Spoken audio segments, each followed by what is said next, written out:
Hello दोस्तों, मैं हूं मोहम्मद सादिक और आप देख रहे हैं टेक रेस। तो आज हम इस वीडियो में बात करेंगे, अगर आप कोई भी डीएसएलआर परचेज़ करना चाहते हैं तो आपको किन किन बातों का ख्याल रखना है। क्योंकि जब भी हम कोई डीएसएलआर परचेज़ करते हैं तो ये हमारा ड्रीम होता है कि हमें एक डीएसएलआर लेना है और हम उसके साथ जो भी चाहे पिक्चर के लिए लें या फिर हम वीडियोग्राफी के लिए, तो हमारा पर्पज़ के हिसाब से ये अलग अलग हो सकता है। लेकिन हम चाहते हैं कि हम बजट के अंदर जो है वो बेहतर से बेहतर डीएसएलआर परचेज़ कर सकें। तो इस वीडियो को एंड तक देखते रहिए दोस्तों। अगर आप इस चैनल पर नए आए हैं तो प्लीज़ इसे सब्सक्राइब करके बेल आइकन को प्रेस कर लीजिए और इस वीडियो को एक लाइक ज़रूर दीजिए। तो बिना किसी देरी के बढ़ते हैं इस वीडियो में आगे।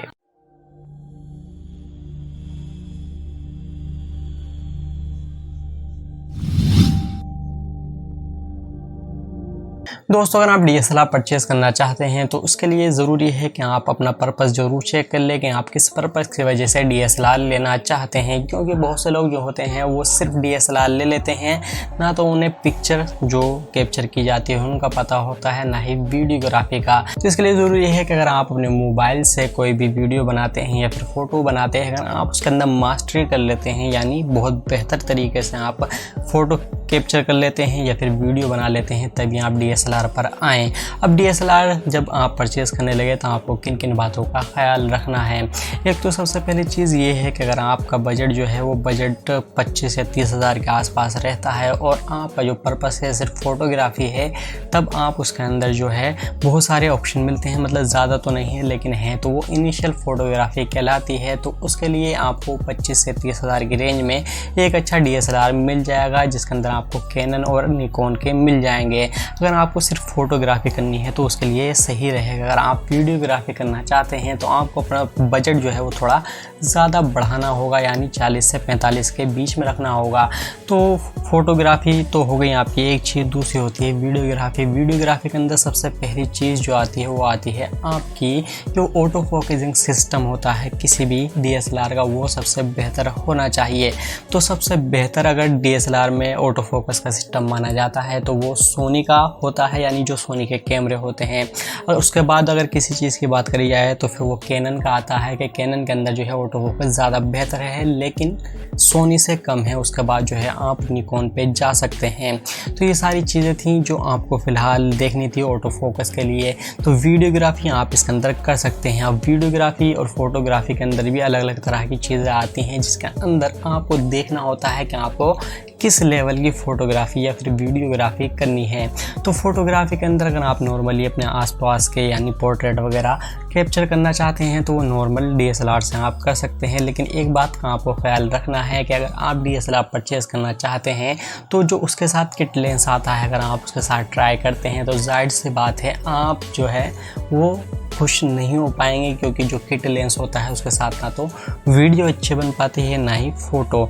तो उसके लिए ज़रूरी है कि आपको एक अलग से कोई सा भी लेंस परचेज़ करना होगा जिसका अपेचर जो होता है वो कम से कम हो। अपेचर की वैल्यू जो होती है वो f/k अपॉन में होती है, यानी ये जो आती है 1.1, 1.4, 1.8 इस तरह से ये बढ़ती चली जाती है। यानी जो नंबर होता है f का, ये जितना कम होता है ये उतनी ज़्यादा बेहतर आपकी फ़ोटो या फिर वीडियो आएगी। इससे क्या होता है, जो आपका अपेचर होता है जितना कम होता है, आपके कैमरे के अंदर जो लाइट जानी होती है, यानी जो लाइट एंटर करती है वो ज़्यादा से ज़्यादा होगी। और जो डीएसएलआर के अंदर सबसे चीज़ मेन होती है वो यही होती है कि आप अपने कैमरे को कितनी लाइट देते हैं। क्योंकि जो फ़ोटो या फिर वीडियो आप करते हैं कैप्चर तो उसके अंदर लाइट का होना बहुत ही ज़्यादा ज़रूरी है। अगर आप सोचते हैं कि अंधेरे में बना लें तो वहाँ पर ऐसा नहीं हो पाएगा। यानी जितनी ज़्यादा से ज़्यादा लाइट आप दे पाएँ तो वो आपके डीएसएलआर के लिए बेहतर है।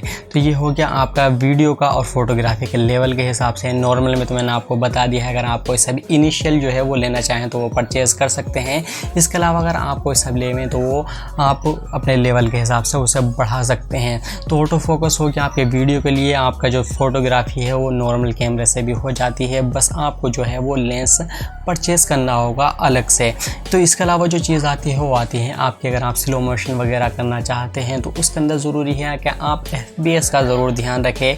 जो आपके कैमरे के FPS होते हैं वो जितने ज़्यादा होंगे तो स्लो मोशन की जो वीडियो है वो उससे ज़्यादा बेहतर बन पाएगी। तो डीएसएलआर के अंदर दो तरह की चीज़ आती है, यानी एक मिररलेस होता है और एक नॉर्मल वाला होता है। तो मिररलेस जो है वो ज़्यादा बेहतर होते हैं। बस उसके अंदर एक कमी होती है जो उसकी बैटरी का बैकअप होता है, यानी आपको जो मिररलेस होते हैं उसके अंदर आपको बैटरी का बैकअप सही नहीं मिल पाता, वरना इसके अलावा हर चीज़ आपको बेहतर मिल जाती है।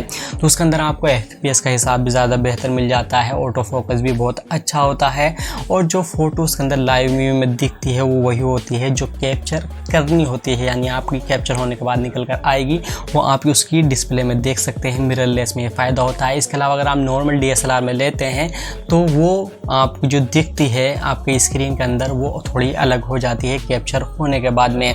इसके अलावा जो चीज़ आती है वो आती है आपकी कि अगर आप हाथ से शूट करना चाहते हैं या फिर गिम्बल के लिए, तो वो आपके लिए ऑप्शन जो है वो अवेलेबल है या नहीं है। तो इसके अंदर आपको गिम्बल के ऑप्शन भी बहुत सारे मिल जाते हैं। तो आज के वक्त में जो चीज़ आती है स्लो मोशन के साथ में वो ये भी है कि 4K का सपोर्ट आपके DSLR में ज़रूर होना चाहिए। आज के वक्त में अगर आप इनिशियल है कि यानी फोटोग्राफर है या वीडियोग्राफी करना चाहते हैं, यानी 25 से 30 हज़ार की रेंज में जो होता है उसके अंदर आपको 4K तो नहीं मिल पाएगा। 4K में आपको लगभग 45,000 से ऊपर का हिसाब जितना भी होता है उसके अंदर आपको 4K का सपोर्ट मिलता है। तो मिररलेस के अंदर लगभग आप में सभी को मिल जाता है 4K का सपोर्ट। अगर नॉर्मल में लेते हैं तो उसमें 45 से ऊपर की रेंज आपको देखनी होगी जिससे आपको 4K का सपोर्ट मिल जाए। तो आपकी यही चीज़ें थी बेसिक जिसको आपको ध्यान में रखना था, यानी FPS आपको ध्यान में रखने हैं, दूसरा आपको ऑटो फोकस का सिस्टम ध्यान में रखना है, 4K का सपोर्ट है या नहीं है, और ये FPS वगैरह के जो होती है जिससे अंदर आप जो है स्लो मोशन की वीडियो रिकॉर्ड कर सकते हैं वो ज़रूरी है।